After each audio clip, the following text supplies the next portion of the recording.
Yeah, so there's a lot of things that has come to my notice, and I also have the need to share. Especially with some of the people that I speak with, that we're always in constant conversation. I'm sure you've heard this multiple times that the world we're in is a different world.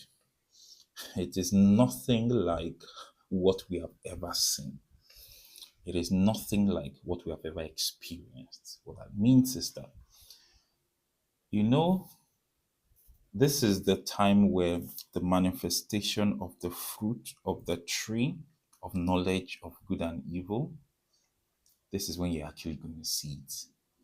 Because the potentials for good are enormous, and the potentials for evil are gigantic. Okay, so it is based off of the condition of the mind of the man, of the human, that will determine the trajectory of this world. And it actually does look like evil is having a field day. Because when you look around you, even though it does look like nothing is ever going to get better, go to England, go to the UK, for example, it's getting worse. The culture over there is being eroded. Go to the US, the currency is going to rubbish. Come to Nigeria, it's one issue on the other every day. The respect for human life is almost nothing. People die every day, and people see it as, oh, again, it happens again. The value for life. It's such an abysmal thing. And so it's all around the world. However, here's the thing. There is something that you're doing, there is something that you can become, and that can give you the saving grace. Here is the thing again. Especially for the religious folks and the religious people, I'm looking for a good way to say this. You have prayed enough to know that the way you are praying is not the way that gets results. You've done it for years. There are lots of people who have done it for years, for decades, and they've been praying for one singular thing. But that thing they're praying, there is no evidence of it. And it's different options. It's either God doesn't answer prayers, or what you think is prayer is not prayer, or there is something you're supposed to do. There's a position you're supposed to come to after that supplication that you are absent. Let me give you something. This is the ideal thing, is that every time man goes to God to ask for something, and God grants the answer to the man, the answer God gives to the man is not what tangibly looks like the answer. Because there is something man is supposed to do to birth the answer. And so see it this way. Every time you go to God to pray, God answers your prayer. But every time you want to see the result of that prayer, there's something you have to do. But there are many religious people today who, when they pray, their attitude and their mind towards prayer is that there is no responsibility whatsoever on their part to prayer. Imagine this. Someone prays, God, I need a job. And in their mind, they believe that God will supernaturally give them a job. They do not have honed skills.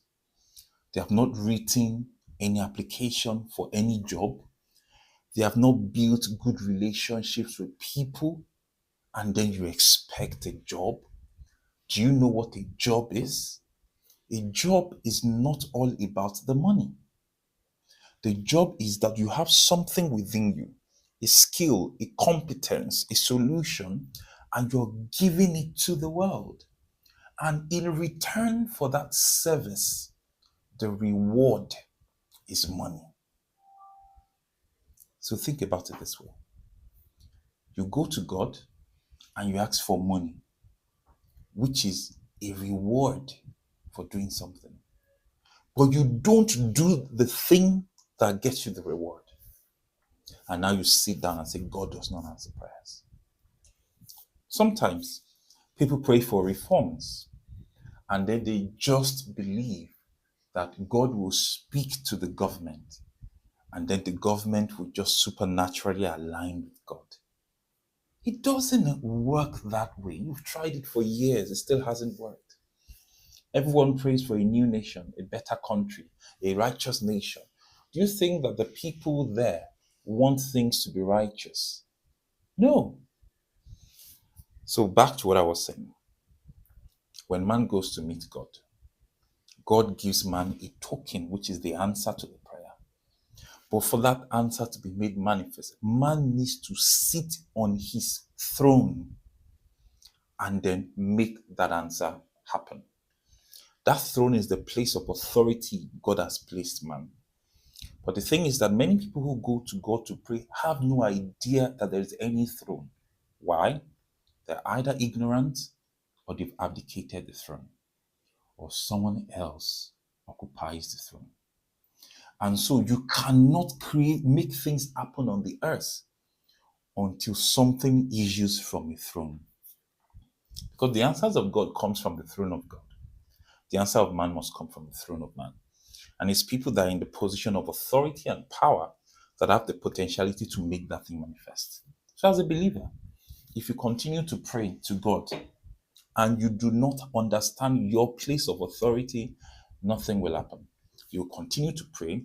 Prayer without authority leads to frustration. It's an illusion. Nothing happens. It is when we begin to understand authority, which is one of the things Jesus gave to his disciples. It is authority that gets things done, not necessarily prayers. If it's just prayers, why haven't your life changed? Why hasn't things getting better? It's because you lack authority. You lack power. Power is the ability to create. Power is the ability to move. Power is the ability to make things happen. If things are not happening in your life, it means you lack power. You can pray for years, but if that prayer lacks power, nothing will happen. And so our priorities need to change. Our focus must move from praying and praying and praying and expecting things to change to praying, getting instructions, obeying those instructions, and implementing them. When everybody begins to do that, things will begin to change. Now, the final thing I wanted to say is that the way things used to be before is no longer the way things are now. And so there are many people who would still be here and pray to God that they continue to have job security when there's a disruption coming across every industry. It will be foolish to see something coming and not reposition yourself. If you are going forward and you see that a storm is coming your way, what do? You don't just pray, God, still the storms. It doesn't always work that way. Readjust your sails so that when the storm comes, you can use that coming storm to reposition you and still keep moving you forward. And that requires wisdom. And that is what many people do not have. They lack wisdom. So you are in an industry and you hear things like artificial intelligence, you hear things and all of this, and you are not doing anything to move or to test that this job is going to be available. That is silly. And that is not showing the wisdom of God in your life. You cannot just abdicate responsibility. Some people abdicate responsibility to the government. Some people abdicate responsibility to their pastors. Some people abdicate responsibility to their bosses at work. Some people abdicate responsibilities to their parents. Some people abdicate responsibilities to their spouses. But what are you doing for yourself? What are you responsible for? We must be responsible citizens, citizens of the kingdom of heaven. And so there must be something God is trusting to come through our lives to improve the kingdom of God. But we're waiting. You hear that terrorists massacre people. Oh my God. What do our believers do? Oh my God, not again. God will help us. Oh, yeah, it is well. How is that a kingdom citizen?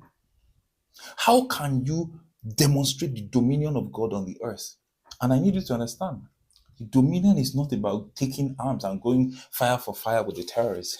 No, that's not how the wisdom of God works. That's not how the power of God works. The power of God works when you spend time with God. You get instructions from God. You get strategies. And then the authority of God backs those instructions and strategies. And you implement, and that helps you to overthrow the enemy. We're not going to win by swords and guns. We're going to win by the wisdom of God. And the wisdom of God comes to people who have mileage with God, people who have relationship with God. You want your life to be better, but you're not doing what it takes. You're not paying the cost. You're not giving what it takes to make your life better. Who is the fool? It is not God. It is you. So what can you do to make things better? If your industry is disrupted right now because of artificial intelligence, would you blame God? If there's a new pandemic that comes and everyone has to stay at home, would you still make money? Would you still blame God? Or do you not know that those things are impending? What's your plan? You have an investment, and all your investments are in cash, liquid, digital currencies, and you are blaming God if something comes and wipe away the banking sector. Who is the fool? You have to understand the things of God. Times are coming. You cannot trust the corruptible riches of this world. You need to begin to ask the right questions. What are the incorruptible riches? And how do I have my hands on some? When you start thinking like that, then you are asking the right questions. Then you can go to God and gain mileage in God. Find out what are the purposes of God, what God is interested in, and have a part in his parts. That is how kingdom people operate. That is how kingdom people live their lives. There are many people who are building their houses, building their lives on the sand. The wind is coming, the wave is coming, the storm is coming, and it will wipe everything that is not deep away. The only thing that is deep is in God. And you won't find it in books, you won't find it in Google, because it is the wisdom of God. It is not the wisdom of this world.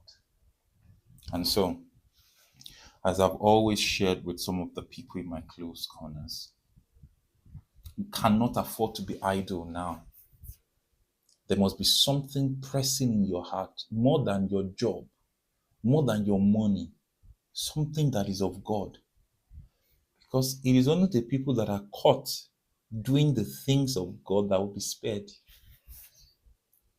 Going to church is not the things of God. I'm sure you understand that.